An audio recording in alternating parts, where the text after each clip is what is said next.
Muy buenas noches a todos. Estamos aquí en una nueva sesión de de pensadores conservadores y liberales de Foro Republicano. Y el día de hoy nos acompaña un profesor muy especial, don Eugenio Yáñez, quien es decano de la Facultad de Humanidades y Ciencias Sociales en la San Sebastián, doctor en filosofía en Alemania y licenciado en Ciencias del Desarrollo. Muy bienvenido, profesor Eugenio, quien nos va a hablar hoy de Wilhelm Röpke. Bien, muchas gracias, Andrés. Un saludo virtual a todos ahí a la distancia. Un pequeño detalle, yo efectivamente fui decano de una facultad acá en la Universidad de San Sebastián, pero esa facultad se subsumió en otra, así que ya no soy decano de esa facultad, soy director de una escuela de humanidades. Pero bueno, un detalle. A ver, lo primero que me gustaría precisar, por decirlo de alguna manera, es que yo no soy economista. Yo estudié filosofía en su momento y después me he dedicado durante varios años por vocación, más que por profesión, a la doctrina social de la Iglesia. Y uno se podría preguntar por qué alguien que no es economista se dedica a estudiar a un economista o se preocupa por temas económicos.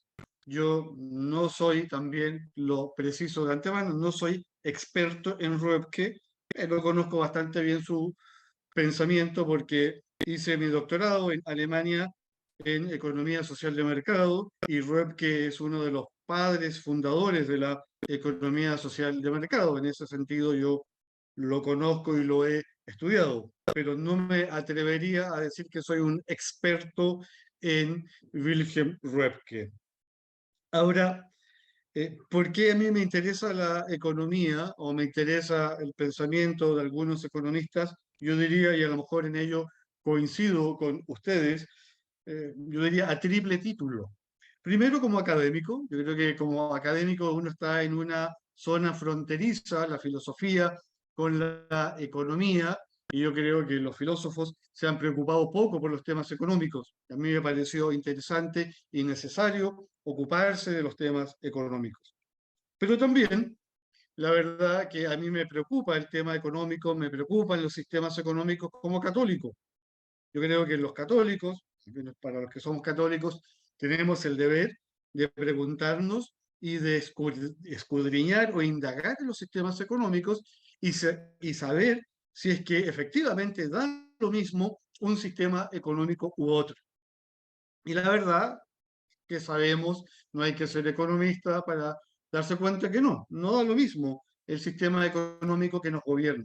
Y por último, yo diría una tercera razón como consumidor, porque todos nosotros diariamente estamos haciendo uso de la actividad económica, ya sea para hacer una transacción económica, para comprar algo, para vender algo, y obviamente no es indiferente a nuestro bolsillo el sistema económico que tengamos. No solamente a nuestro bolsillo, sino también nos puede afectar mucho más que eso. Y a mí me parece que en el caso de Röpke es un buen motivo, por decirlo de alguna manera, para efectivamente ponderar en qué medida un sistema económico determinado puede influir o puede condicionar nuestra vida humana. Si ustedes me preguntan, ¿y Röpke es un liberal o es un conservador? ¿Mm? Yo diría que claramente no es un liberal, aunque algunos lo vamos a ver, lo suelen situar como un neoliberal, pero vamos a ver en qué sentido. Y no sé si diría que es un conservador. Sí, es un conservador quizás en los aspectos valóricos, por decirlo de alguna manera, pero lo que sí claramente yo les diría no es un autor liberal. Algunos, hay cierta bibliografía sobre Röpke que suelen situarlo como un conservador liberal, que él habría sido conservador en lo valórico, liberal en lo económico. Yo la verdad creo que no. Voy a tratar de explicar por qué creo que no es un liberal tampoco en lo económico. Déjenme decirle por último, a modo de, digamos, de introducción, que a mí me cargan los PPTs. los PowerPoint, pero por respeto a ustedes, he preparado un PowerPoint y Andrés va a tener la gentileza de ir como pasando las láminas, más bien como una columna vertebral para irnos ordenando. Voy a tratar de hablar no más de media hora para dejar lo más posible tiempo para la conversación, para el diálogo, que siempre es lo más fructífero. Cuando Gonzalo me pidió que hablara sobre Röpke, yo dije, bueno, a ver qué nombre le podemos poner a este compartir. Esto no es una clase, es un compartir, un poner en común algunos conocimientos, ideas de Röpke. Yo creo que Röpke fue un humanista, antes que un economista, un humanista que puso su inteligencia al servicio de la economía, pero más aún al servicio de la dignidad humana. Y con esto lo que quiero decir es que Röpke, al igual que otros colegas suyos que son de la misma constelación, por decirlo de alguna manera, tenía muy presente y tenían una gran preocupación por la dignidad humana. Antes de ir al tema probablemente tal, déjenme en la próxima lámina hacer una, no sé si una constatación, pero un fenómeno que yo observo hoy en día en la economía. Después podremos conversar qué tan así es, pero me interesa hacer esta constatación porque lo que quiero señalar posteriormente es que este no es un fatum, no es una, digamos, realidad que no pueda ser controvertida o revertida. Si uno trata de seguir cómo ha venido el decurso de la economía en los últimos años, lo primero que uno se da cuenta es que la ciencia económica, lo que se llama la disciplina económica, ha devenido como una ciencia pura, una ciencia autónoma. Y uno de los primeros elementos que marcan esta autonomía o esta especie como de, por decirlo de alguna manera, de pureza de los conocimientos es su separación radical de la moral. Es decir, la economía ya no tiene nada que ver con la ética, no tiene nada que ver con los principios morales. Hoy en día, prácticamente, la economía es una ciencia que se modela a partir de modelos matemáticos. No hay ningún estudiante de economía que hoy día no sepa de algoritmos, que no sepa de variables, que no sepa de derivadas. Es decir, lo que hoy día harían los economistas es modelar la realidad matemáticamente. Es decir, cada vez se ha ido convirtiendo entonces una ciencia mucho más autónoma que no se compromete o que nada tiene que ver con lo que podrían ser los problemas normativos. Y entonces, en el mejor de los casos, se habla de la economía normativa, que es la que tendría que ver con algunos problemas que releven de lo ético en la sociedad. Pero ha habido entonces este peregrinar hacia esta ciencia autónoma. De la misma manera, la economía, ya no solamente como una ciencia económica, sino también como una actividad económica, se ha convertido en lo que Georg Stigler, un premio Nobel del año 82, si mal no recuerdo, señaló y dijo que la economía era una ciencia imperialista. ¿Y qué quería decir él con esto de que la economía se ha convertido, decía él, en una ciencia imperialista? Quería decir que lo que hizo la economía ha colonizado o ha extendido su dominio a todos los ámbitos de la vida humana. Un discípulo de Stigler, Gary Becker, premio Nobel también en el año 92, precisamente se le dio el premio Nobel porque él extendió todo el ámbito de la vida económica a los ámbitos de la vida humana. Becker tiene un libro sobre la familia de alrededor de 800 páginas, donde, a fin de cuentas, lo que él plantea es que si nosotros pensamos económicamente, no solamente la actividad económica, sino que toda nuestra vida humana, no nos vamos a equivocar. O si queremos ser exitosos en la vida, tenemos que pensar económicamente. Yo creo que eso está hoy día muy metido en el subconsciente, por decirlo de alguna manera, que tenemos que pensar económicamente. Yo diría que esa es como la tercera característica. Hemos ido creando una cultura, una forma mentis economicista, que se traduce básicamente en dos aspectos. Uno, en que siempre vamos a intentar maximizar nuestros beneficios y minimizar nuestros costos. Pero en todos los ámbitos de la vida humana, en la vida familiar, en la vida laboral, en la vida pública. Siempre vamos a actuar como si estuviésemos maximizando y minimizando nuestros costos.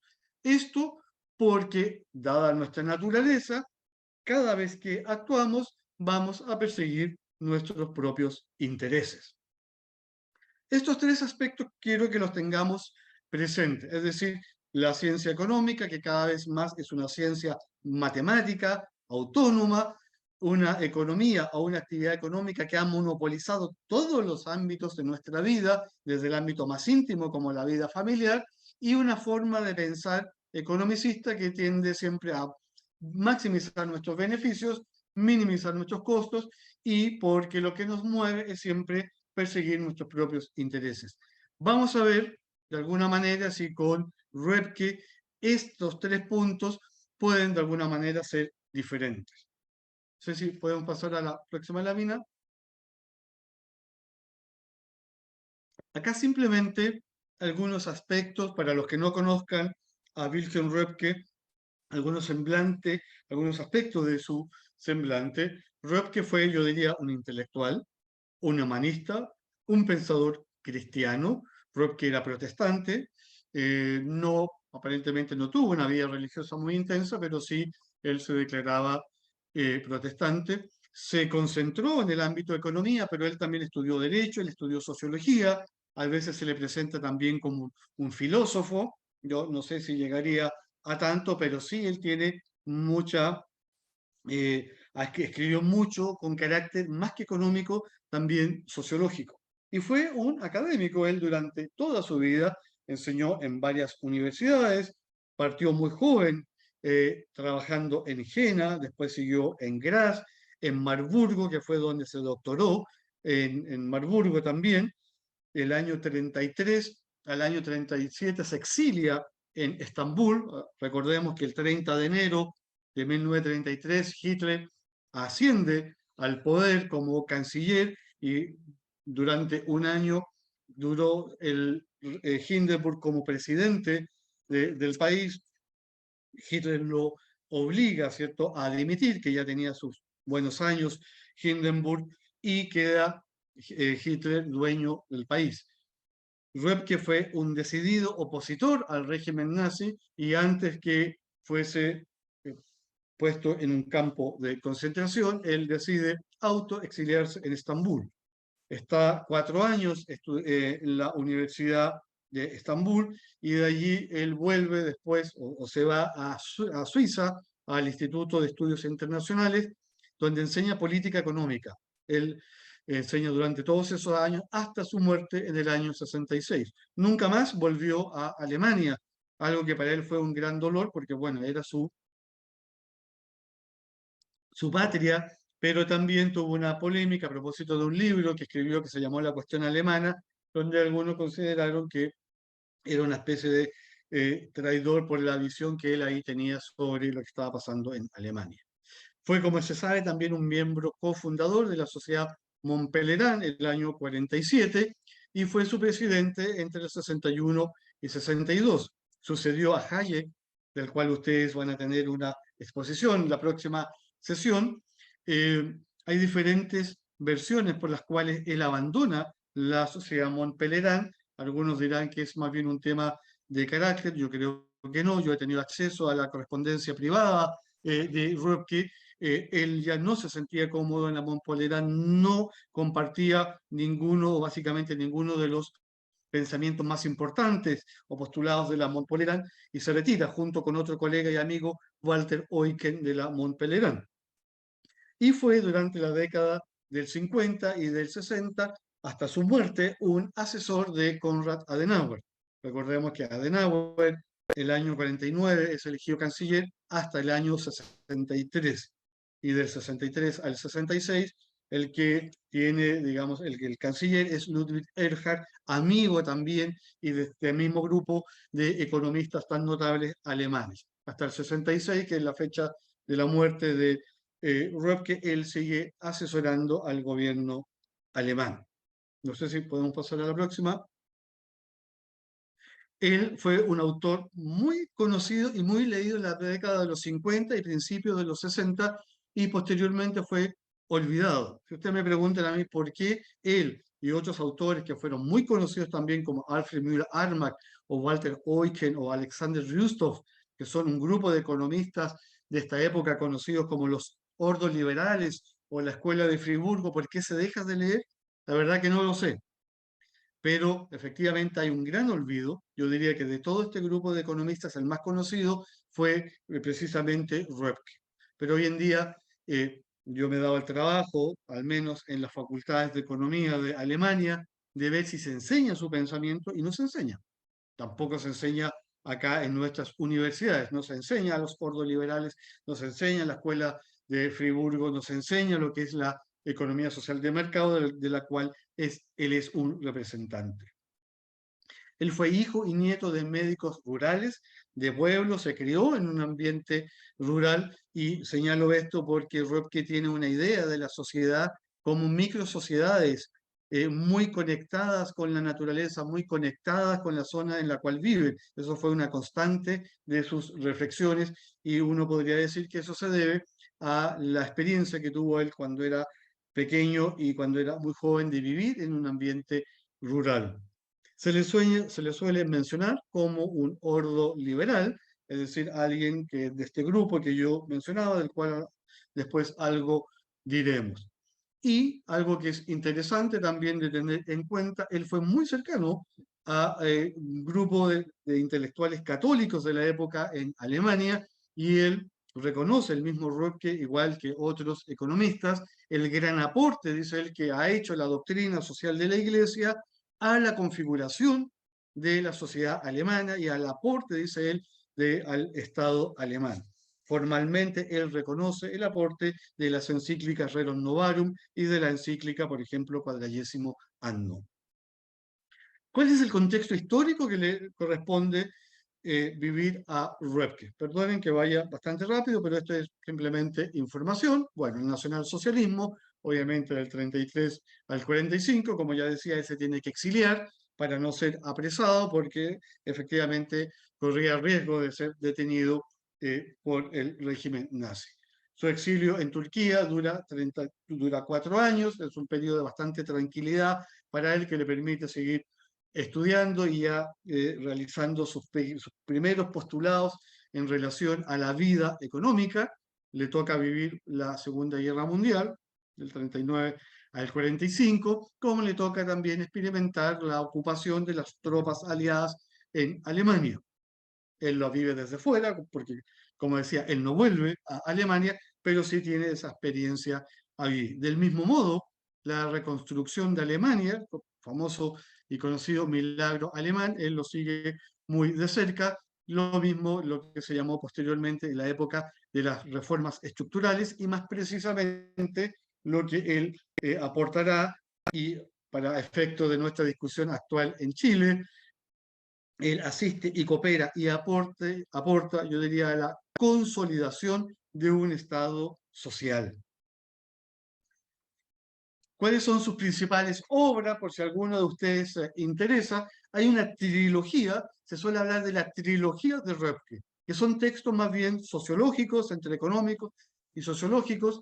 El primero de ellos se llama La crisis social de nuestro tiempo, donde él hace un diagnóstico de lo que está pasando el año 42, en plena guerra, y donde él esboza o desarrolla ahí una crítica, yo diría, ahí sí más bien sociológica, filosófica del liberalismo y del colectivismo. Su otra obra se llama Civitas Humana, que se ubica en la misma perspectiva de la obra anterior, que la complementa, la desarrolla esta idea que tiene él de lo que está pasando en la sociedad, que es del año 45, y la tercera se llama Orden Internacional del año 45, donde él ve qué es lo que está pasando en el mundo entero y donde él hace un diagnóstico de la crisis que ya había empezado a desarrollar el año 42. Yo diría, esas son las 3 obras más importantes. Se dejan leer para alguien que no es economista, como el caso mío, o el caso si alguno de ustedes se interesara. Son obras que están traducidas también al español. Obras más económicas, más allá de la oferta y la demanda del año 58, también es una obra importante en él, y más un mite que se ha traducido como mesura y equilibrio, pero uno también podría decir medida y equilibrio, que es una obra también donde él pasa revista a los sistemas ideológicos o políticos y económicos que él suele visualizar en esa época. Entro acá ya más en terreno.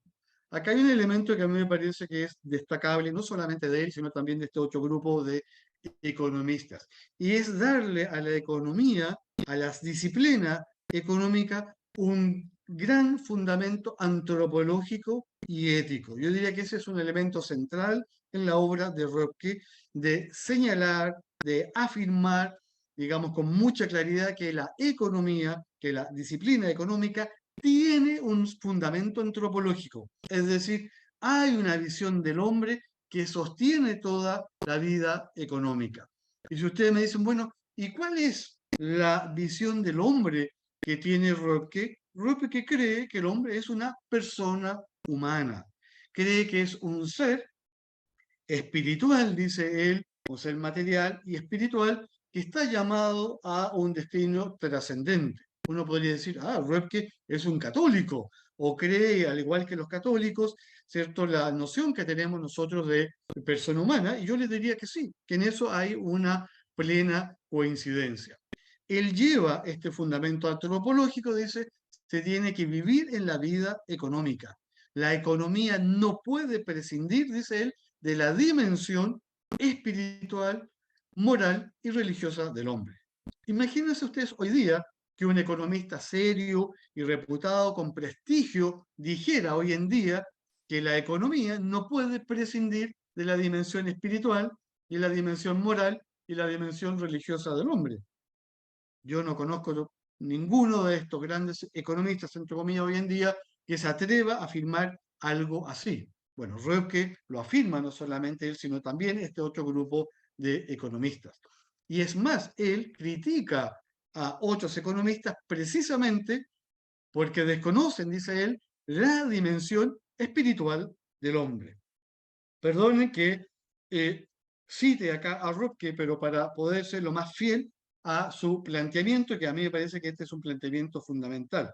Él dice, Röpke, dice, es dudoso, aludiendo a los economistas que él le da un carácter de liberal, dice, es dudoso porque induce a atravesar la peligrosa frontera, límite, zona que separa, dice, lo humano y lo mecánico, y a meterse muy adentro en el imperio de lo mecánico, despreciando todo lo que pueda encontrarse en este lado de la frontera, que es lo humano y no matemático, lo espiritual y lo moral. En buenas cuentas, ¿qué es lo que está haciendo Röpke? Röpke está criticando a aquellos economistas liberales a los cuales le asigna un gran contenido racionalista, dice él, que desconocen la dimensión religiosa y la dimensión espiritual del hombre. Eso, insisto, dicho no por un teólogo, no por un filósofo, sino por un economista. Él señala, ¿cierto? Si quieren pasamos a la otra lámina, él habla de que existe una determinada naturaleza humana y que esa naturaleza humana, dice él, marca al hombre. Y vuelve a señalar, dice que muchos de estos economistas pasan por alto esta dimensión humana.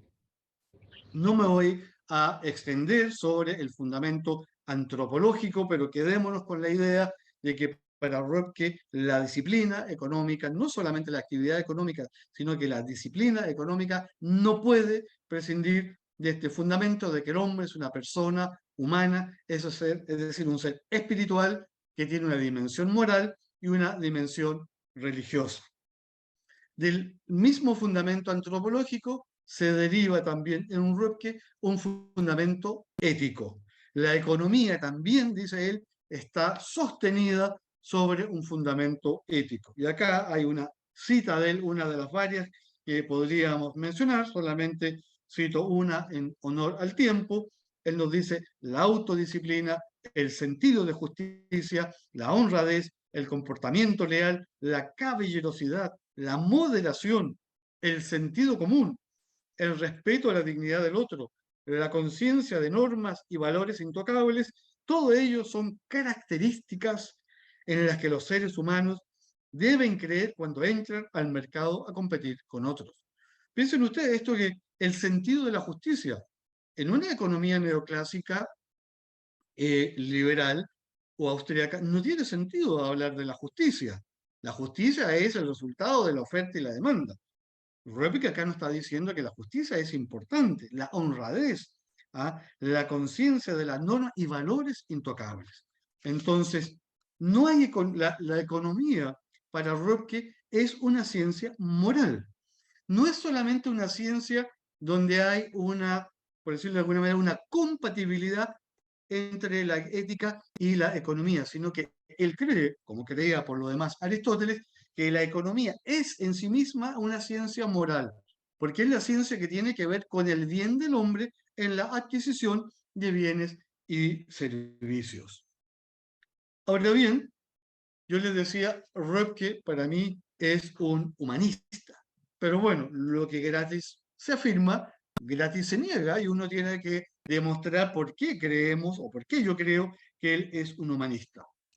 A mí me parece, hasta donde yo conozco a Wilhelm Röpke, que la gran pregunta que se plantea él ya en la década de los 30, junto a otros economistas como los que he mencionado, no es una pregunta necesariamente económica, es una pregunta antropológica y una pregunta ética. Y esa pregunta es, como aparece allí, ¿cierto?, en la lámina, ¿de qué modo, se preguntan ellos, podemos o debemos ordenar, y acá subrayo la palabra ordenar y no construir, ordenar la sociedad de manera política, de manera social, de manera económica, de tal modo que todos y cada uno de los ciudadanos puedan profitar de los bienes y servicios que produce la sociedad.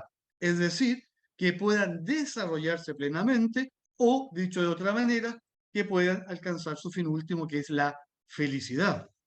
Y uno dice, va, qué raro, un economista hablando de la felicidad. Y un economista que también en alguna medida es un economista puro y duro, que no es un advenedizo, que es una persona, ¿cierto?, que tiene un prestigio económico. Entonces, la pregunta que está en el origen de las reflexiones de Röpke es una pregunta ética. ¿De qué modo puedo yo, ¿cierto?, mejorar la vida humana? Y ahí aparece, por un lado, el concepto de libertad y por otro lado, el concepto de justicia. En la época en que Röpke empieza a madurar su pensamiento, en la década de los 30, obviamente está frente a una economía altamente regulada, altamente controlada, con los precios determinados, porque el régimen nacionalista era un régimen claramente estatista. Entonces él dice, ¿de qué modo podemos nosotros recuperar la libertad? No solamente en lo económico, sino que la libertad del hombre. Pero también les preocupa de qué modo la libertad que vamos a implementar en la sociedad tenga un cierto límite. Entonces tiene por un lado la experiencia colectivista, nacional, socialista, pero por otro lado tiene el peligro también de un liberalismo, de un laissez-faire. Dicho con otras palabras, Röpke es un crítico del liberalismo y es un crítico del colectivismo, del socialismo, del marxismo, como usted quiera llamarlo. Él es claramente y se declara también un anticomunista, porque tienen la experiencia del marxismo que la tuvieron en el mismo país, por decirlo de alguna manera. Entonces, por un lado, tenemos esa pregunta central. Y si queremos responder, dice Röpke, a esa pregunta de cómo nosotros podemos cooperar a aportar para que el hombre se perfeccione, alcance su propia perfección, a fin de cuentas alcance su felicidad, no puede ser si no es poniendo al hombre al centro de la economía. Y esta frase de él a mí me parece notable. La medida de la economía es el hombre y la medida del hombre es su relación con Dios. Vuelvo a lo mismo, esto está en un libro además que se llama Teoría Económica, bueno, está traducido de diferentes maneras, en alemán es Die Lehre von der Wirtschaft, que puede traducirse como la doctrina económica. O sea, eso él lo dice en un libro de economía, no lo dice en un libro de teología, no lo dice en un libro de filosofía, no lo dice en un libro de sociología. Es el economista que no desprecia el crecimiento económico, que tiene a la vista la eficiencia económica. Röpke no es un romántico de la economía, Él está preocupado también del crecimiento económico, pero él cree que esa economía no puede, bajo ningún punto de vista, olvidarse, ¿cierto?, de que el hombre es el centro de la economía. Y no es una mera frase tampoco al pasar la que él señala allí, sino que esta idea de que el hombre está en el centro de la vida económica, como lo dirá el Papa Juan XXIII, por ejemplo, y todos los papas posteriormente, es, dice él, tiene un carácter programático. Es decir, tenemos que llevar este postulado a la vida económica. Y por eso que lo que él plantea es lo que él mismo llama una tercera vía.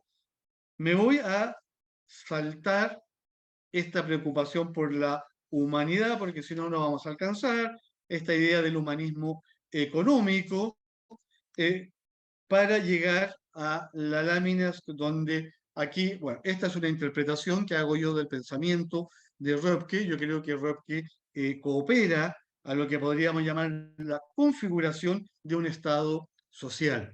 Porque la pregunta por la economía en Röpke es una pregunta por el Estado también, por el rol del Estado. Si él critica el laissez-faire de la época, si él critica al liberalismo de la época, bueno, obviamente está pensando en una idea de Estado. Si él critica el marxismo, si él critica al colectivismo, está pensando entonces también en una idea del Estado.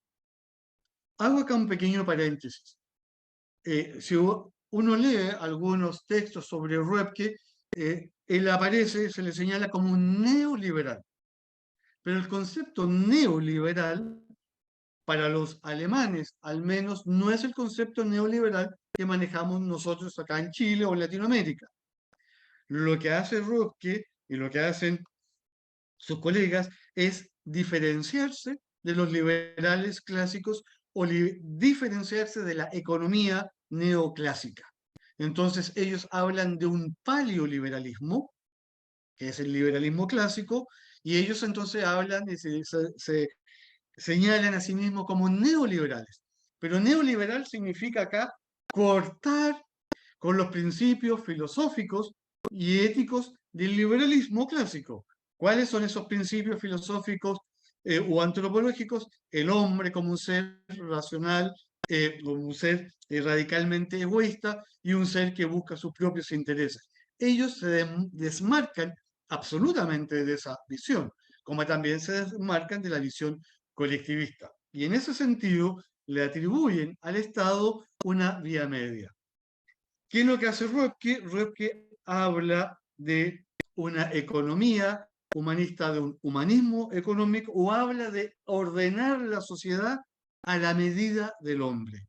Para poder ordenar, dice él, la economía y la sociedad a la medida del hombre, fíjense que esta es una expresión que utilizará Juan Pablo II también, él habla de construir la sociedad a la medida del hombre. Él dice, para que realmente podamos construir una sociedad a la medida del hombre, el Estado tiene que adquirir un rol social. Después voy a desarrollar un poco esa idea de qué está entendiendo él por un rol social. En esa medida, él critica, entonces, y acá también me lo voy a saltar, él critica al liberalismo clásico y él critica también el colectivismo. ¿Y de qué es lo que habla él? Él habla de una tercera vía. Si quiere, podemos avanzar un poco. Me voy a saltar conmigo en la crítica al colectivismo, quizás quedarnos allí en esa lámina. Yo les he hablado de otros economistas. Yo a Röpke lo ubicaría, o se le suele ubicar como los padres de la economía social de mercado, junto a Alfred Müller-Armack, quien acuñó la expresión economía social de mercado el año 46, junto a Walter Eucken y junto a Franz Böhm, por ejemplo, y Ludwig Erhard, que es quien implementó la economía social de mercado, desde después de la Segunda Guerra Mundial, el año 48. ¿Qué es lo que hacen estos economistas? Bueno, ponen el acento, como yo les señalaba, en que existe la posibilidad de superar esa antinomia entre la libertad económica y la igualdad social. Entonces, allí donde se dice que a mayor libertad económica, menos igualdad social, o a mayor igualdad social, menos libertad económica. Ellos dirán, no, ese es un falso dilema. Y nosotros podemos crear un sistema económico que pueda combinar exitosamente el crecimiento económico, el progreso económico, la eficiencia económica, con el progreso social, con la justicia social, con la igualdad social. Y si uno mira la historia de Alemania desde el año 48 en adelante, uno podría decir que efectivamente eso se ha dado en gran medida, con sus bemoles, obviamente. Entonces, hablar de Wilhelm Röpke equivale a hablar de la economía social de mercado y equivale a hablar de su aporte a un Estado social. Él, más que ningún otro autor, desarrolla la idea de una tercera vía. Y él dice, pero no es una vía equidistante entre, si quiere podemos avanzar, Andrés.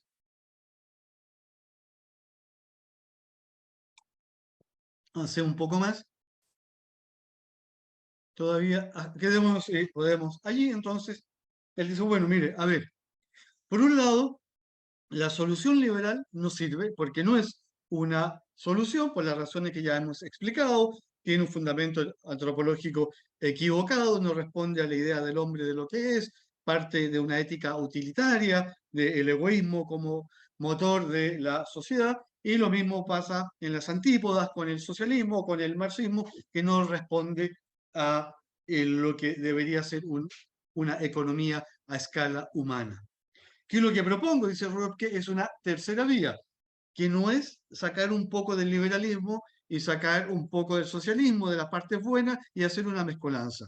Yo diría que la tercera vía de Röpke se sitúa por sobre las tesis liberales y por sobre las tesis marxistas. O sea, no es una visión ecléctica. ¿Por qué?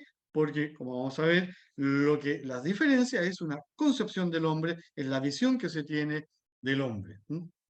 Él señala entonces que esta tercera vía es una vía diferente al intransitable, dice el camino, el viejo y transitado camino del capitalismo y del colectivismo. Ahora, esta tercera vía, como digo, no es una vía media entre ambos extremos económicos, sino que es algo que las supera. Y en ese sentido, él dice, no nos sirve la solución liberal, no nos sirve la solución colectivista.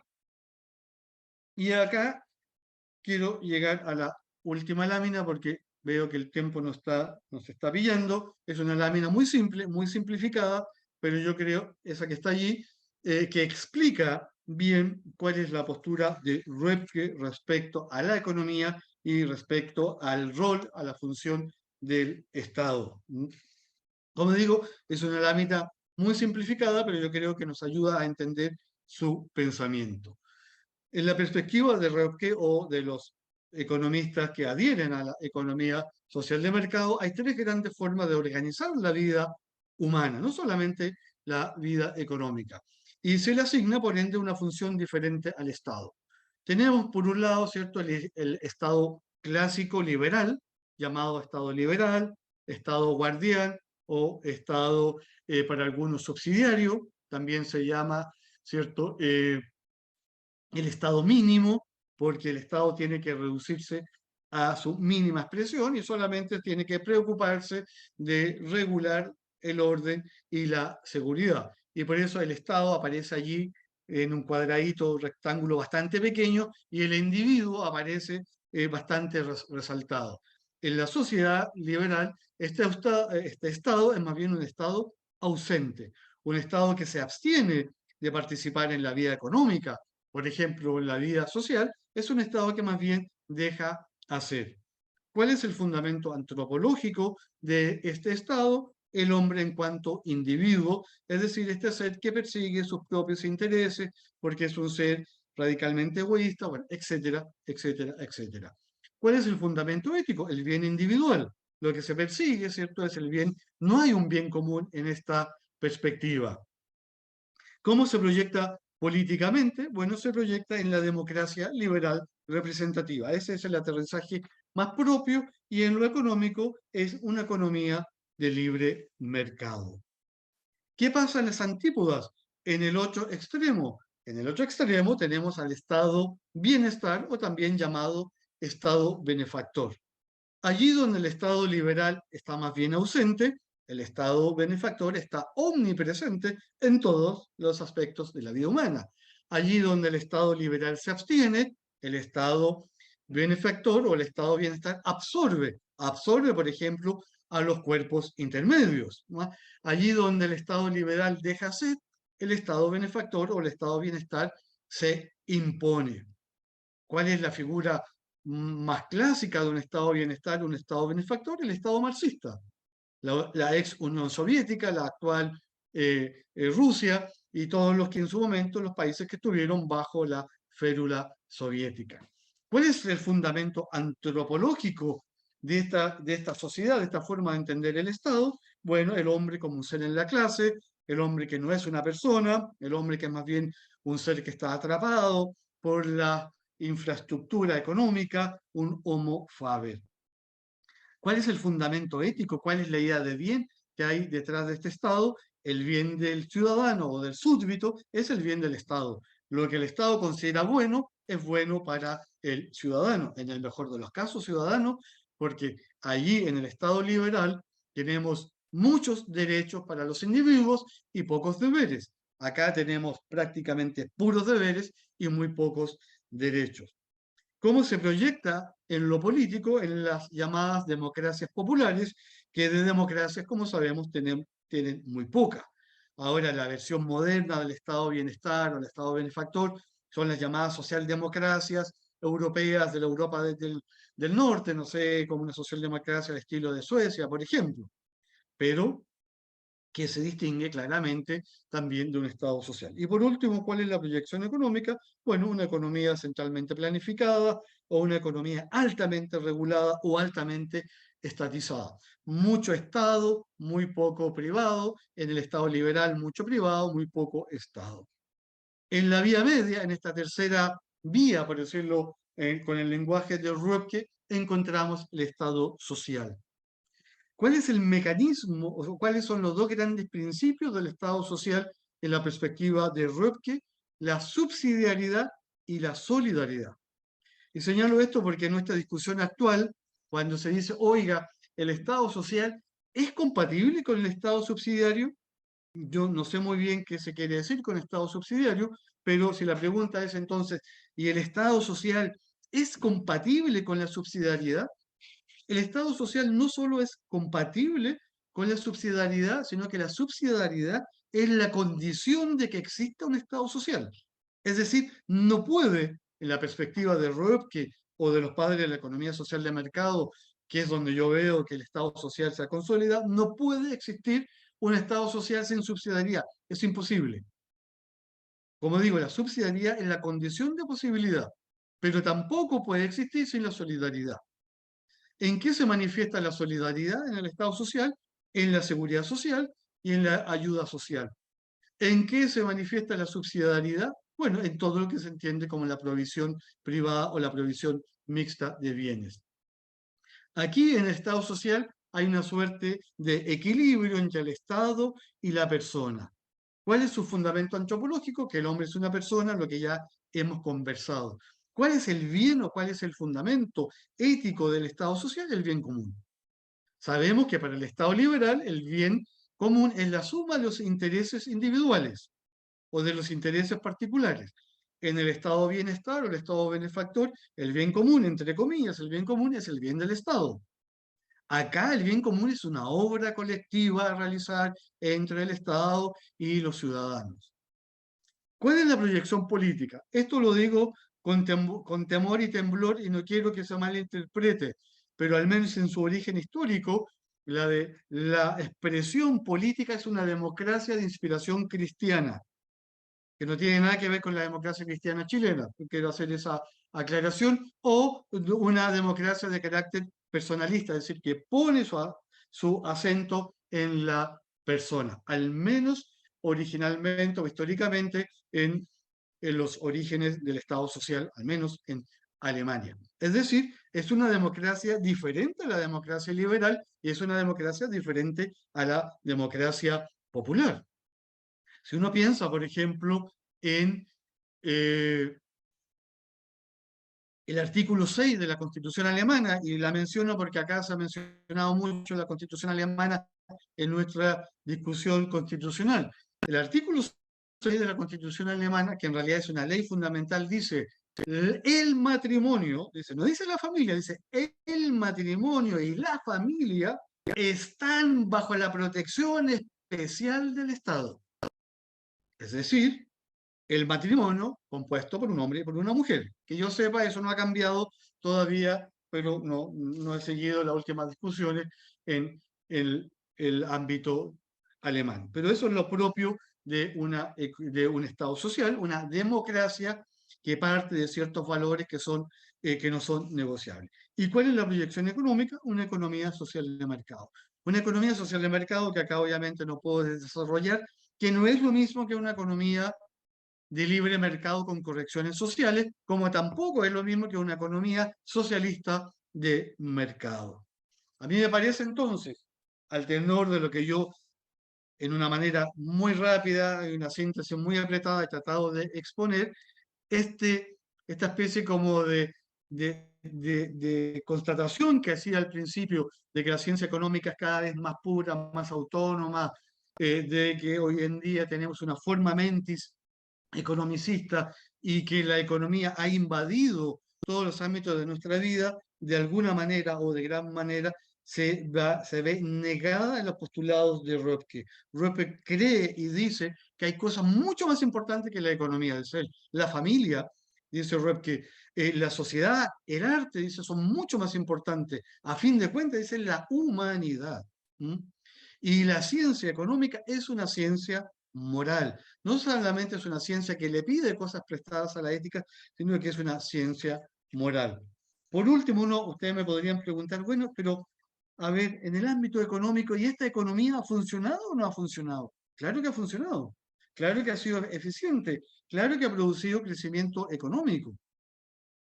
Por lo tanto, estamos acá frente a un economista que es a la vez un sociólogo, que también reflexiona filosóficamente, que también reflexiona de alguna manera teológicamente y que nos dice que es posible crear una economía a escala humana, que es posible crear un humanismo económico donde la persona sea el origen, el centro y el fin de la economía. Y que eso solamente no es una declaración de buenas intenciones, sino que es posible y es una realidad.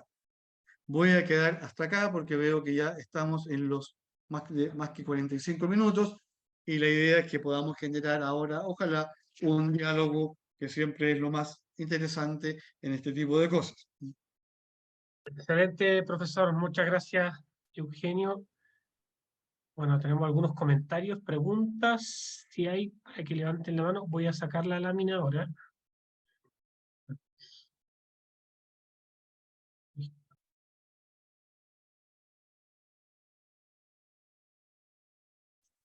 A ver si tenemos alguna pregunta.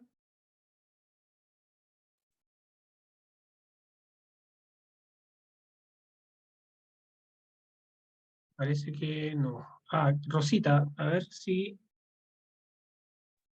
Por acá estoy, profesor, buenas noches. Hola, buenas noches.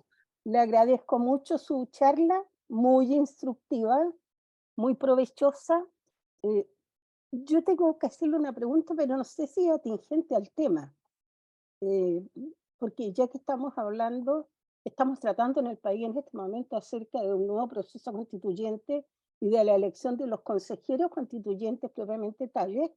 A mí me surge la duda. Yo trabajé en la Constitución de 1980 y a mi juicio la mayor virtud que tiene esa Constitución, no digo la de 2005, porque la de 2005 ya estaba modificada, pero a mi juicio una de las mayores virtudes que tiene la Constitución de 1980 es que protege a la ciudadanía de un Estado avasallador, eliminador de libertades, eliminador de todo tipo de derechos para los ciudadanos Y en ese sentido, Jaime Guzmán, que trabajó ahí también junto a otros notables juristas, trabajaron 7 años.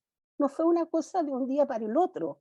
Y ocurre que ahora vienen, un 1 de enero, los de la Convención Constitucional, en la cual volví a trabajar como revisora y no había punto de comparación de una con la otra, y ahora viene este otro proceso con el cual yo confieso abiertamente no estar en absoluto de acuerdo. Si no se elimina el quinto borde de la Constitución, ¿tenemos alguna posibilidad de mantener parte de lo que nos legó la Constitución de 1980? Es decir, aquello de que el Estado no nos avasalle, no nos imponga, no nos obligue, nos interpele, nos arrebate todos los derechos y libertades que tenemos. No sé si guarda tanta relación con el tema que usted trató, en cierto sentido sí, porque se hablaba de un Estado social. Desde el minuto que el punto 5 dice declarar a Chile Estado social y democrático de derechos, eso para mí es declararlo un Estado socialista, como el de Venezuela, como el de Bolivia, como el de Cuba, y nos cercena todas nuestras libertades. ¿Cómo puede ser posible que nosotros vayamos a aceptar eso ahora? Lo pregunto con brutal honestidad. Sí, no, muy interesante su comentario, porque además apunta al corazón de la discusión. Ahora, yo en esto quiero ser, digamos, lo más claro posible. Yo creo que es un tema difícil y complicado, ¿ah? Pero sí tengo una cierta convicción. Yo creo que en nuestro país, lamentablemente, esta idea del Estado social ha sido monopolizada por la izquierda.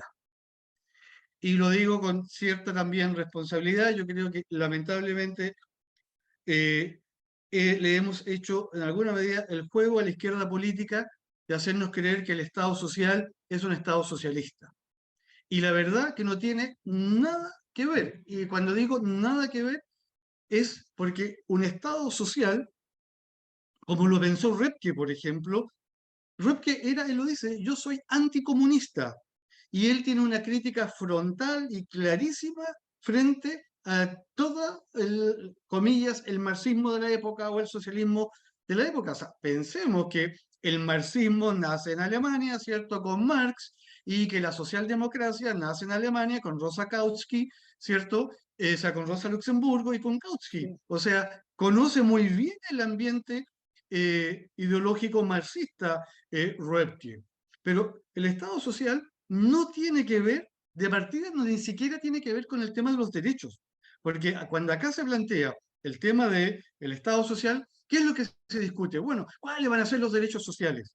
En la perspectiva de Repke, creo yo, no existe esa idea de derechos sociales. Y fíjense que lo propio de un Estado social no es garantizar derechos. Lo propio de un Estado social es promover. ¿Y qué cosas tiene que promover el Estado social? Primero, la familia. Es el primer deber que tiene un Estado social, de promover la familia. Y como digo, históricamente, no solamente promueve la familia fundada en el matrimonio entre un hombre y una mujer. ¿Qué es lo segundo que tiene que promover un Estado social? La educación. Una educación de calidad, etcétera, etcétera, etcétera. ¿Qué es lo tercero que tiene que promover un Estado social? El ahorro. En Chile eso es algo casi utópico, pero Sí, bueno, en la perspectiva, al menos que como yo entiendo, el Estado social, ¿cierto? Como lo entendía Roepke, es el ahorro, pero el ahorro es fundamental porque tiene que ver con el bien de la familia. O sea, todo el Estado social se ordena en virtud de la familia. Y por último, y esto es por un tema histórico, el cuarto gran ámbito de promoción del Estado social es la vivienda. En ningún momento que yo al menos, que yo conozca, el Estado social estaba preocupado del derecho de los animales, del derecho de la naturaleza, de los derechos. No, eso no es lo propio del Estado social. Lo que pasa es que lamentablemente yo creo que aquí también hay una cierta ignorancia respecto de lo que es realmente el Estado social. El Estado social no es un Estado que garantice derechos sociales. Eso tampoco es un Estado social de derechos con ese, sino que es un Estado social de derechos. de Lo que derecho. agrega derecho es la parte jurídica. No hay Estado social sin libertad. Por eso digo, tampoco hay Estado social sin subsidiariedad. No puede, es imposible. ¿Ah? Entonces, yo creo que por un lado, cierto sector de la derecha recela del Estado social porque dice, no, esta cuestión es medio socialista, medio izquierdosa. No es así. ¿Por qué no disputarle a la izquierda lo que es propiamente tal un patrimonio que no es propiamente socialista ni de izquierda? La izquierda lamentablemente se ha apoderado de muchos conceptos. Hoy en día si alguien se dice progresista, no, es de izquierda. ¿Por qué? Porque ha sido la izquierda la que ha logrado monopolizar la idea del progreso. Y nada más que progresista que el Estado social en 8 sentidos. Entonces, el Estado social no puede funcionar sin la libertad, no puede funcionar sin crecimiento económico, no puede funcionar sin la iniciativa privada. Es decir, no puede funcionar sin el principio social de subsidiariedad. Si no, deja de ser social. Por eso cuando se pregunta, oiga, ¿es compatible? Esa es una pregunta, a mi modo de ver, mal planteada. Es como que uno le pregunta, oiga, ¿usted cree que esta carrocería funciona con estas ruedas? No, las ruedas son, digamos, condición de posibilidad de la carrocería, porque la carrocería sin ruedas no tiene ningún sentido. Pero eso hay que estudiarlo y hay que comunicarlo de alguna manera. Pero créame que al menos en la perspectiva de Röpke, el Estado social no tiene nada que ver. Es más, la subsidiariedad, y perdonen que me haya alargado en la respuesta, la subsidiariedad es un principio auténticamente católico Sí, que se encuentra expresado en el número 79 de la encíclica 40º año del Papa Pío XI. Pero ese principio lo inventó un sacerdote católico llamado Gustav Gundlach. No hay nada más católico que el principio de subsidiariedad. Y para los que somos católicos, cuando uno piensa, bueno, ¿hacia dónde tienden las directrices de la doctrina social de la Iglesia del Papa Juan Pablo II, del Papa Benedicto XVI, tienden hacia la idea de un Estado social? Y dejo de lado al Papa Francisco porque digamos, ahí uno puede encontrar ciertas diferencias. Por eso pongo al Papa Benedicto y al Papa Juan Pablo II. Entonces, no le tengamos miedo a el concepto de Estado social. No es un concepto de la izquierda y no dejemos que la izquierda nos arrebate lo que es el Estado social, porque no tiene nada que ver con lo que ellos plantean. Yo creo, con una cierta dosis de realismo, que la base número 5 va a estar sí o sí. No se va a poder eludir por una suerte de imprudencia política, si se quiere, no lo sé, pero yo creo que va a estar presente. Entonces, bueno, démosle el contenido propio y no cedamos frente a las presiones de que el Estado social es un catálogo de derechos. Si ustedes me preguntan la función del Estado social, primero promover, segundo defender, defender a la persona humana, defender la vida. Es propio del Estado social defender. Es que social significa reconocer la natural sociabilidad humana. Eso significa social, no derechos. Tercero, promoción, protección, defensa. Y si ustedes quieren, en un cuarto lugar y derivado, garantizar ciertos derechos, como el derecho a la libertad económica, como el derecho a la vida, el derecho a que los padres puedan educar a sus hijos. Esos son los derechos propios de un Estado social. Perdón que me haya extendido tanto en la respuesta, que son pincelazos, porque uno podría decir muchas cosas más. Pero yo le diría, Rosita, quédese tranquila, porque si las cosas se hacen bien y efectivamente queda que Chile, que el Estado chileno es un Estado social de derecho, bueno, lo que hay que preocuparse es que responda a lo propio de ese Estado social, que no tiene nada que ver con el Estado socialista. muchas gracias, profesor. Muy agradecida. Muy interesante su conferencia. Muchas gracias. Vamos con Margarita, que tiene la mano levantada. Buenas noches, muy interesante y además Buenas noches. sumamente contingente. Bueno, primero decir que de todo lo que usted ha relatado y nos ha compartido, quiero ver un conservador. Este ciclo se llama Conservadores versus Liberales, si no me equivoco, ¿cierto? Y por lo tanto veo acá las características de una persona que primero pone al ser humano en el centro, que es lo que debería ser, o sea, un conservador que es lo que busca que el hombre pueda desarrollarse en todas sus potencialidades. También el hecho de un Estado subsidiario en el sentido de que permite que la persona pueda llevar a cabo su vida, sus costumbres, sus tradiciones, con su medio, con el medio más cercano, generar actividades económicas y que obviamente tiene que estar de alguna manera respaldado por el Estado, primeramente por el tema de la seguridad. Si no hay seguridad no podemos hacer nada de lo que nos está pasando. Entonces, relacionándolo con lo que pasa ahora, esto de derechos, porque el plural derechos se presta justamente para hablar de estos beneficios, estos derechos que deberían darse en condición sine qua non por el Estado, no sabemos cómo, pero se tendrían que dar, garantizar, y eso significa que de alguna manera uno podría demandar al Estado si uno no los puede recibir.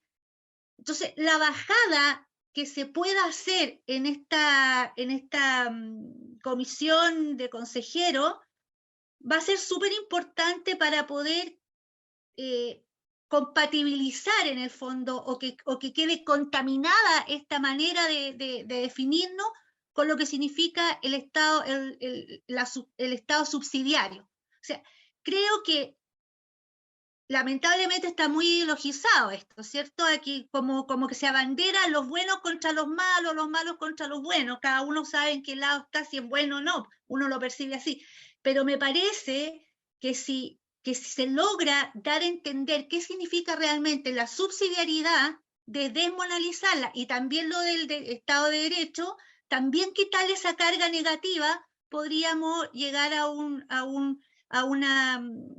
una combinación que fuera apropiada para que el hombre se desarrolle, pero que también tenga este respaldo de poder facilitar o proveer algunas necesidades que si ellas no están satisfechas, obviamente que el hombre no se puede desarrollar en toda su potencialidad, y como obviamente aquí hay una visión también cristiana que no tiene que ver con el tema religioso, sino que tiene que ver con la dignidad del ser humano, de tener su propiedad, de poder tener su familia, de respetar los bienes del otro. Bueno, ¿para qué me voy a alargar? Entonces, para mí lo importante es que se pueda compatibilizar, pero eso va a depender de las personas que obviamente pongan su inteligencia y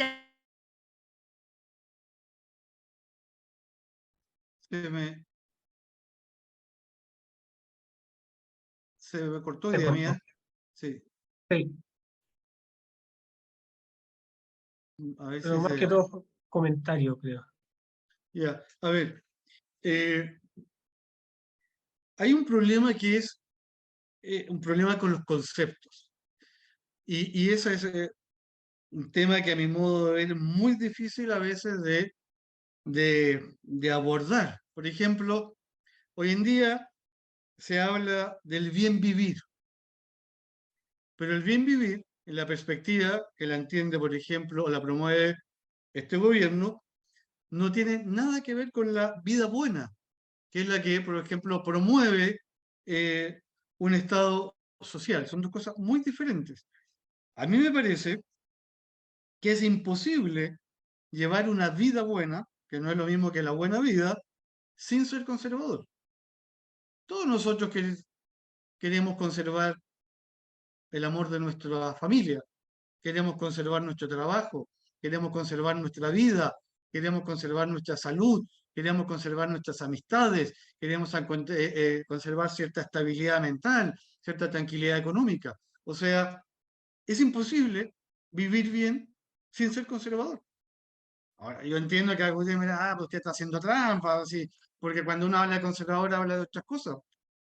O sea, ¿qué más conservador hoy día que los sectores liberales de izquierda, que tratan de conservar todas las leyes que han impuesto? ¿Mm? No conozco a nadie que diga, oiga, yo no quiero conservar la ley de equidad de género, por ejemplo. Entonces, parece que hoy día se ha dado vuelta, por decirlo de alguna manera, la tortilla. Pero efectivamente, acá hay un tema que es muy complicado y que tiene que ver cómo vamos a utilizar el concepto. Fíjense, esto por lo menos antes de la votación del domingo, a mí me comentaban que algunos consejeros constitucionales habían señalado que iban a dar por perdida la pelea por la subsidiariedad. No hablemos de subsidiariedad, hablemos de colaboración, porque tenían la presión de la izquierda. No sé qué tan fidedigna la información, pero la persona que me la dio con mucho conocimiento de causa y con cierto pesar. Me dijo, mira, la derecha ha abandonado la discusión por la subsidiariedad porque en estos tira y encoge. Bueno, eso antes de el espectacular resultado de las elecciones. No sé qué estarán pensando ahora. Pero un poco volviendo a lo que señalaba Margarita, yo creo que efectivamente acá hay un tremendo desafío con los conceptos y darle el sentido propio que tiene cada concepto. Y no asustarse. ¿Ah? Teodoro Rivera, que es consejero cierto constitucional, lo dice, bueno, decía, mire, lo más probable es que, insisto, todo esto antes de la elección, lo más probable es que la base número 5 va a ir sí o sí. Entonces, ¿qué es lo que tenemos que hacer? Decía él, poblar, fue la expresión que utilizó, poblar de contenido lo que es el Estado social. Y yo le encuentro toda la razón. O sea, ahí es donde hay que dar la pelea. Y ahí es donde hay que decir, mire, esto realmente es el Estado social, no este otro tipo de cosas. Y yo creo que ahí hay un desafío muy, muy interesante. Bueno, profesor Eugenio, muchas gracias. Estuvo muy interesante la charla el día de hoy y también las preguntas y comentarios que tuvimos de los distintos asistentes. Ahí le damos No, muchas gracias a ustedes un y aplauso perdonen por virtual. lo rápido que fui, pero estos son temas inmensos que tienen muchas aristas. Simplemente yo les diría, mire, lean a estos economistas, porque es una economía exitosa, o sea, no son frases románticas ni declaraciones pías lo que ellos hicieron. O sea, ¿qué más sólida que la economía alemana, que es donde tiene el origen, creo yo, la economía social de mercado y el Estado social? Nadie podría decir que la economía alemana no funciona bien. Obviamente hay un montón de restricciones como en todas partes. La economía social de mercado no es ninguna panacea y no significa que el día de mañana se nos va a acabar todos los problemas. Pero yo creo que es una vía, sobre todo para Latinoamérica, bastante necesaria y bastante a la medida humana, como digo, en medida que se esfuerza realmente en poner al hombre en el centro. Así que muchas gracias por la paciencia y por la atención. Sí, muchas gracias, profesor. Muy buena la charla el día de hoy y también a todos los que nos acompañaron hasta el final. Que tengan una muy buena noche. Gracias. Gracias, profesor. Adiós. Gracias, adiós.